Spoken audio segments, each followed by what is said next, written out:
Hi mga kabanding! Semi-uncut na nga natin itong nag-octoboy kami kasi baka mabulok lang to sa gallery ko. Sorry po. So ito pinuntahan na natin itong City Hall ng Caloocan South sa may 8th Ave. Halos tapat lang po siya ng octoboy. Dahil balita namin yung nag-trending to, meron nga silang Wagyu cubes na sobrang lambot nga daw na nagme-melts in your mouth. At bukod nga dun, meron pa sila mga pa-seafood like scallops, oyster, shrimps, at syempre yung ating salmon belly. At syempre hindi lang yan, may mga ready to eat na po sila dito na mga pagkain. Habang naghihintay ka o magigrill ka mamaya ng mga lulutuin mo. At kung napansin niyo po mga kabandi, meron silang available na miso soup, wagyu rice, at syempre yung mga cooked na meats. At maganda nga po itong mga kabanding, no time limit po siya. At syempre hindi mawawala yung kanilang noodles, yung yaki ramen. At syempre hindi rin mawawala yung baked sushi. Ito favorite ko to. Ang sarap nito. Dito nga lang po ako nakatikim nito at yun, gustong gusto ko na siya. At syempre meron din po tayong kani salad dito. At mga sauces. At nag-invento pa nga si Love dito. Garlic. So yung ginger nga naging garlic na. At kung ayaw nyo na po ng water or red tea, meron din po carbonated drinks. At meron din po ata sila dito mga alak o ayan. So ito nga po yung order list at yung price. So pakipost na lang po. Plus 10% po yan yung service charge. So ito na nga, nag-grill na nga tayo dito ng Wagyu cubes. Beef enoki, meron ding shrimp, may meat din tayo dyan na beef na marinated. At syempre yung ating scallops. At sinabi na nga rin natin dito yung salmon belly. At syempre may baked oysters din tayo dito. At ito yung mga iba pang mga meats and food na available.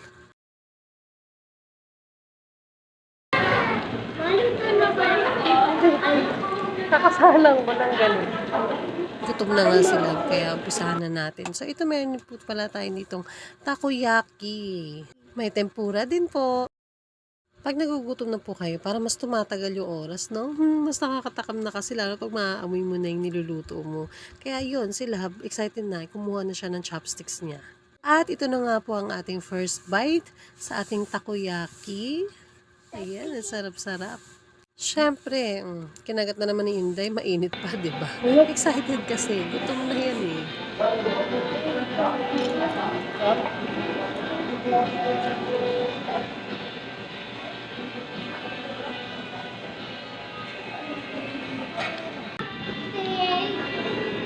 Hindi yan. Kasi Megan eh.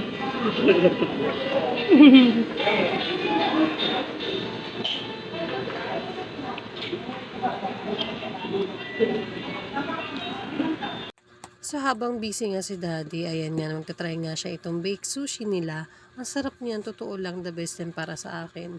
Meron nga bata dito sa gilid niya na hindi niya namamalayan na busy din, na nakikialam doon sa bag niya.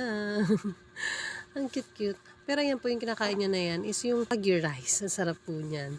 At syempre yung kanilang yakisoba o yung yaki ramen nila. Sakto lang yung luto, hindi siya well done o yung malata. So okay na okay yun sa amin. At syempre, pag nagsasangyup nga kayo, diba, meron talaga mga nakatoka dyan eh. May mga nagluluto at may mga abangers naman. Ito nga yung abangers ko dito. Ayan, oh.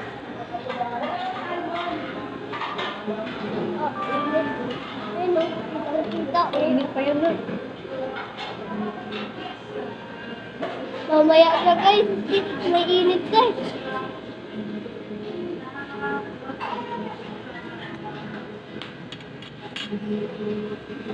Sarap guys.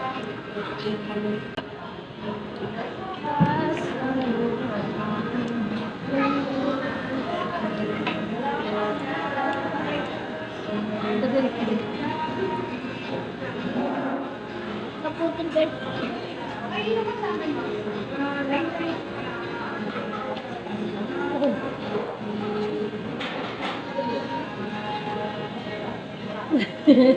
At At ito na nga po yung the moment of truth kung ano yung lasa talaga ng Wagyu cubes. So ito nga si Daddy, nag-taste test na nga siya dito sa Wagyu cubes at meron siyang naalala dahil naalala niya yung kalasa nito. Yung lasa nito ay yung quarter pounder ng McDonald's. Talaga ang beefy, ang juicy at syempre malambot at mabango. Syempre yung amoy ng baka ang bango po niyan. At syempre, hindi na mapapahuli yung kanyang salmon belly. Ay sabi ni Daddy, the best din daw yan. Malambot at hindi malangsa.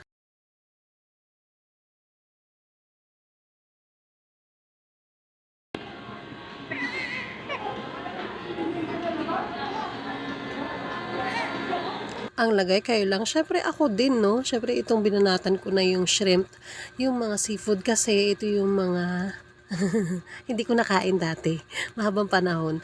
Pero ito naman nga ngayon, ako lang kumakain dahil hindi sila pwede, si Daddy tsaka si Kulot, kasi may allergy sila sa seafood. Kaya ako lang po yung nag-enjoy niyan. Kaya hayaan nyo na. Bawi-bawi naman sila sa mga grill meats, di ba?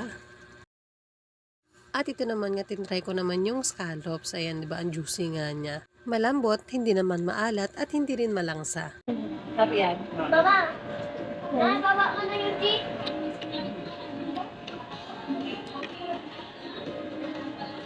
Ala, order ka naman. Bibi. Pipay. Happy yan? Pipay ang...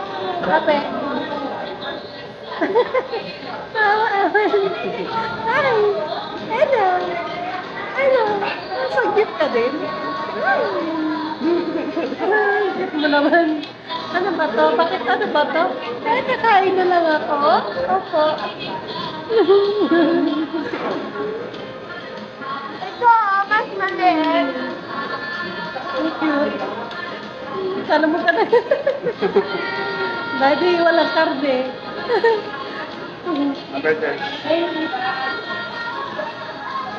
Oo, kala mo talaga. Sige nga, i-open mo nga. Uy, Daddy, wait na.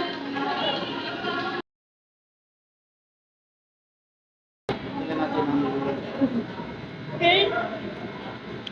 Parang maganda presentation. Hindi nasusunog na yung niluluto ko. Makakunin mo na ito. Sige na, sige. Opo. Sarap?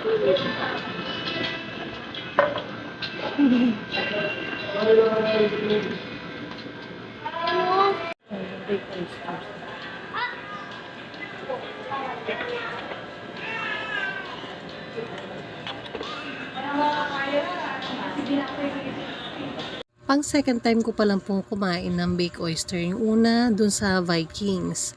At ito naman yung pangalawa. Okay naman pala siya pagluto at lalo pa pag may cheese.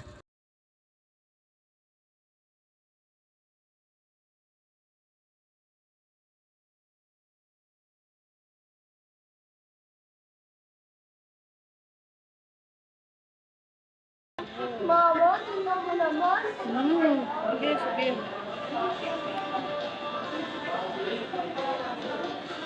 Ganito na lang ako.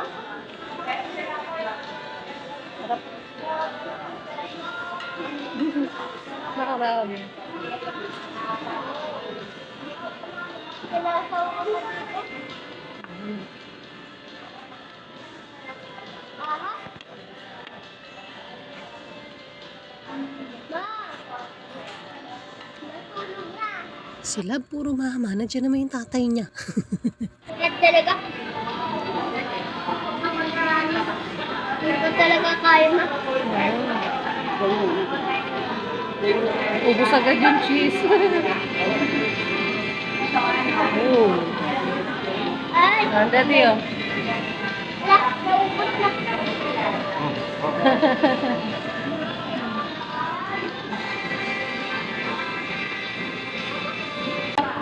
Ano yan? Chicken karage. Chicken karage. Ma! Ubus na yung cheese. Ma! Baka nakaharap, ha?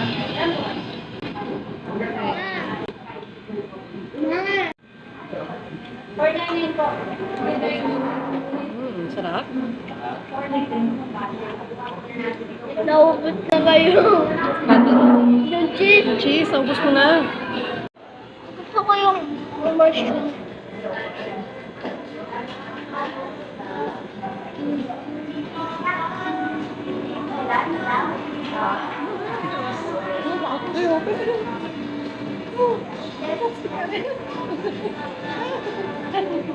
Natakot.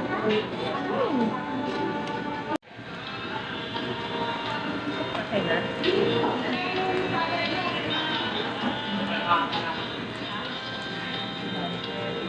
Nagustuhan ko rin po itong kani salad nila. Fresh yung mga gulay, ang sarap ng dressing. Yun nga lang, parang masyado maalat yung mushroom. Yung itim po, yun, mushroom po, yun siya. Pero okay din, masarap talaga. So nakikita nyo nga po, namumula na nga po yung mga gilid ng nguso ni Kulot kasi nga nagkakaroon ng katas yung beef niya dun sa mga seafood na nagigrill. So ito naman si Daddy, dahil matapang to, ano din po siya, may seafood allergy din siya. Pero itatry niya itong scallops kung ano ba talaga yung lasa. Ano maintindihan? Wala kang saan pala. Palaya? Ah, shrimp. So, ito na maitatry ni Daddy. Ito yung miso soup na, syempre, mga ignorante. Mga bago sa panlasa. Kaya hayaan nyo na po yung facial expression niya o action niya. At dahil curious kami, gusto rin namin itry yung raw oysters. Nakakainin. Try natin nga mga kabandi. Papak si Daddy. Si Daddy daw. Yan din Bigil pa. Mama, may ano ba yan? Ano niluto pala eh? Mama, what's that? Ano niluto pala eh? Halina.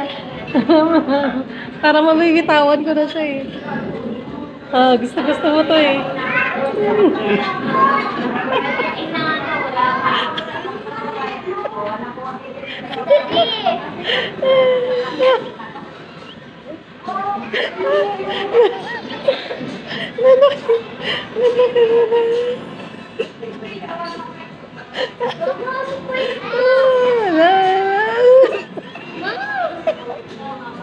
Ayan na.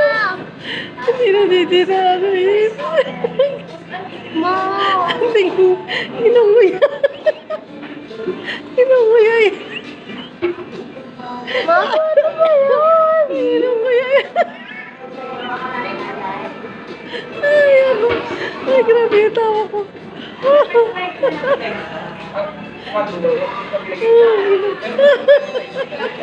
Hindi ko ayos ka. Minasulo ako. Grabe yung payak ko. Ang gulaman. Ano ba yun, Ma? Ay, Esther. Isa pa. Isa pa. Isa pa. Isa pa. Wala. Wala, sarap. Sobrang sarap eh. Sarap daw. Isa pa. Nagising tuloy si Opi sa tawa ko. Sorry na.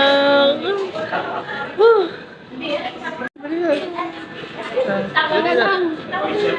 Wala, bilay umi mo ay namin dali. Yan.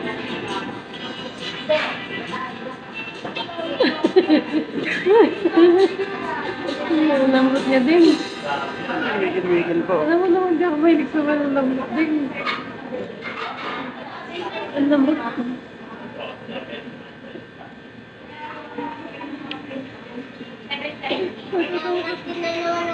Natatakot ako din.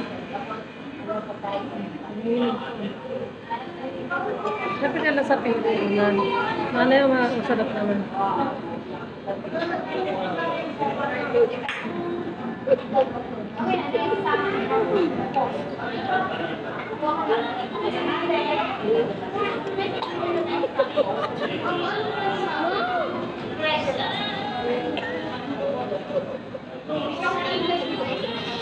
Sarap?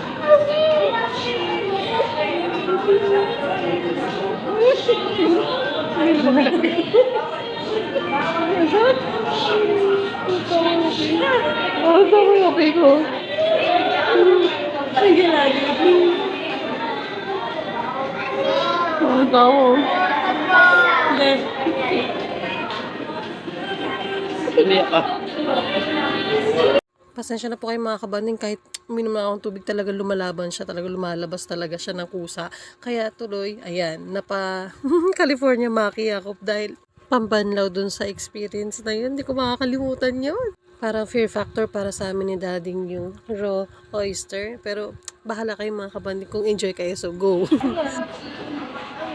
Bebe, ano yan, bebe?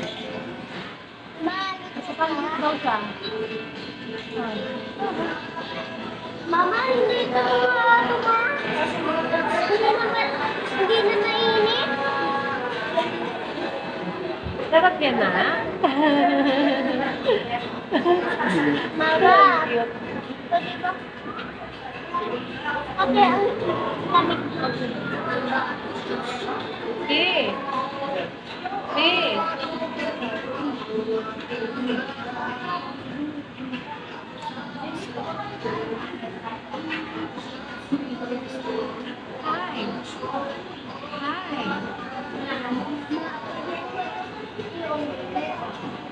Ay, pwede meron ako na.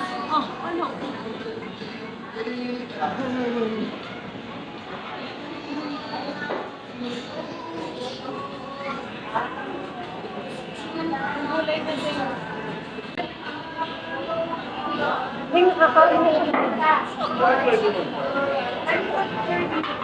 Ang laki. Joke lang, syempre joke lang.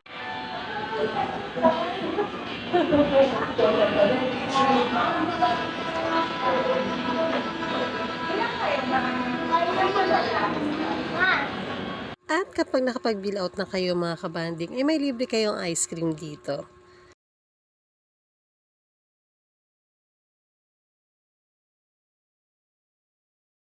So yun nga po mga kabanding, experience namin sa Octoboy. No time limit po siya. Masaya naman din, masarap.